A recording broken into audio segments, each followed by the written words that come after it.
இது ஒரு இயற்கை வனத்தில் அமைந்துள்ள ஒரு சிவன் ஆலயம் சுவிட்சர்லாந்து நாட்டில் இருக்கின்றது. இதை பொறுத்தளவில் இங்கு நந்தி என்று வைக்கப்பட்டுள்ளது. இது திருவண்ணாமலையில் இருந்து கொண்டு வரப்பட்ட நந்தி என்று சொல்லப்படுகின்றது. இந்த நந்தி சுவிஸ் நாட்டை பொறுத்தளவில் மிகவும் பிரம்மாண்டமான முறையில் அமைக்கப்பட்டுள்ள நந்தியாகும். இது ஆல்ப்ஸ் மலைத்தொடரின் உச்சியில் மிகவும் பிரம்மாண்டமான முறையில் வைக்கப்பட்டுள்ள ஒரு இந்து ஆலயமும் சிவன் ஆலயமும் ஆகும். இதை தரிசிப்பதற்கு நாங்கள் கோடி புண்ணியம் செய்திருக்க வேண்டும். ஏனென்று சொன்னால் இப்படி ஒரு நந்தியை இதை விட வேறு எங்கும் நாங்கள் யூரோப்பிய மண்ணில் தரிசிக்க முடியாது.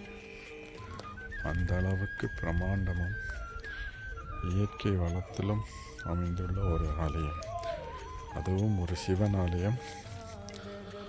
அத்துடன் பிள்ளையார், முருகன் அனைவருமே இங்கு உள்ளனர். ஒரு சிவனின் குடும்பத்தினர் அனைவருமே இங்கிருக்கிறார்கள். இதை பார்த்தீங்களாக இருந்தால் இது மிகப்பெரிய ஒரு இயற்கை காட்சி. இது ஆல்ப்ஸ் மலைத்தொடர் காணக்கூடியதாக இருக்கும்.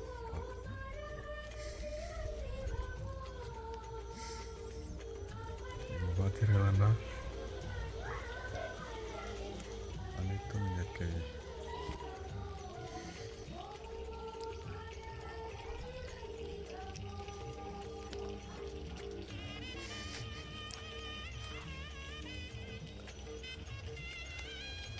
இதில்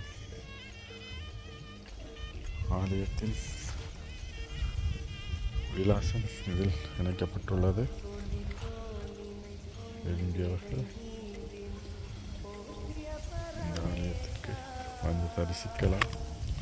இதில் இணைத்துள்ள விலாசங்கள் அனைத்தும், தொலைபேசி இலக்கங்கள் அனைத்தும் இதில் பொறிக்கப்பட்டுள்ளன. இங்கு வருவதாக இருந்தால் முன்கூட்டியே ஆலய நிர்வாகங்களுக்கு தெரிவிக்க வேண்டும்.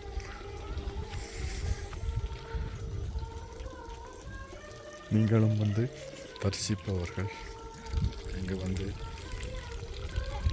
சிவனை தரிசித்து செல்லலாம். நன்றி, வணக்கம். ஓம் நம சிவாய.